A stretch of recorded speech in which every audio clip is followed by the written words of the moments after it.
کہ حضور اکرم صلی اللہ علیہ وسلم نے قریش کے کچھ سرداروں کے مطالبے پر الگ سے آپ کو وقت دیا، یعنی حضور ہوں گے اور قریش کے وہ سردار آپ سے کچھ خاص بات چیت کریں گے اور آپ سے وہ سمجھیں گے، اگر سمجھ آ جائے تو ایمان لے آئیں گے۔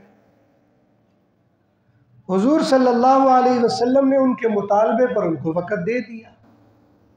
اب وہ بیٹھے ہوئے ہیں، وہ لوگ بھی بیٹھے ہیں، حضور علیہ السلام بھی بیٹھے ہوئے ہیں۔ اس زمانے میں ایک صحابی تھے جو آنکھوں سے نابینا تھے لیکن دل کے بینا تھے، ایمان لا چکے ہوئے تھے، اور ان کا نام عبداللہ ابن ام مکتوم تھا۔ وہ ڈنڈا لے کے چلتے تھے چونکہ نابینا تھے۔ اب وہ ان کو پتہ چلا کہ حضور علیہ السلام بول رہے ہیں، اور صحابہ کرام کی عادت تھی کہ جہاں حضور کی آواز آئی فوراً پہنچ گئے۔ اب ان کو پتہ چلا کہ اندر کوئی بات چیت ہو رہی ہے تو فوری طور پر پہنچے۔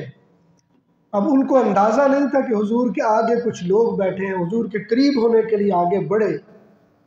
وہ ڈنڈا ایک سردار کو لگا، اب وہ مارنے کے انداز میں نہیں لیکن ٹھکرانے کے انداز میں اس کو لگا، تو اس کو بڑی ناگواری ہوئی کہ ہم سردار لوگ ہیں اور یہ کیا ہو رہا ہے۔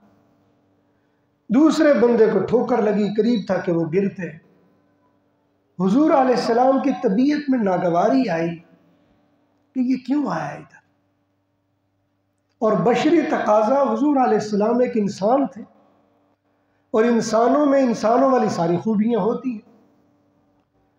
حضور علیہ السلام نے وقت دیا ہوا تھا کہ ان سے علیحدگی میں بات کی جائے گی، اور یہ کیوں آ گئے، اس بات پہ حضور کو ناگواری گزری۔ لیکن بہرحال اسی دوران ابھی یہ باتیں سوچ و بچار چل رہی ہے، جبرائیل امین آ گئے اور وحی لے کر آ گئے۔ اور وحی کیا تھی؟ عبس وتولی ان جاءہ الاعمی وما یدریک لعلہ یزکی او یذکر فتنفعہ الذکری۔ فرمایا کہ عبس وتولی، تجھے تیوری چڑھائی، تو نے ماتھے پر شکن ڈالے، اس بات پر ان جاءہ الاعمی، تیرے پاس اندھا آ گیا۔ اور پھر اللہ تعالیٰ نے فرمایا وما یدریک لعلہ یزکی، تجھے کیا پتا ہے کہ پاکیزہ کون ہے ان میں سے، پاکیزگی کے لیے کون آیا ہے ان میں سے۔ وما یذکر فتنفعہ الذکری، اور تجھے کیا پتا ہے کہ کس کو نصیحت فائدہ دے گی اور کس کو نصیحت فائدہ نہیں دے گی۔ حضور اکرم صلی اللہ علیہ وسلم علیحدہ وقت دے رہے ہیں اور مکہ کے سرداروں کو وقت دے رہے ہیں۔ اللہ تعالیٰ کو یہ ادا الگ سے پسند نہیں آئی، اور جب عبداللہ ابن ام مکتوم آئے اور اس پر جو ناگواری تھی، اللہ تعالیٰ نے اس پر تنبیہ فرما دی۔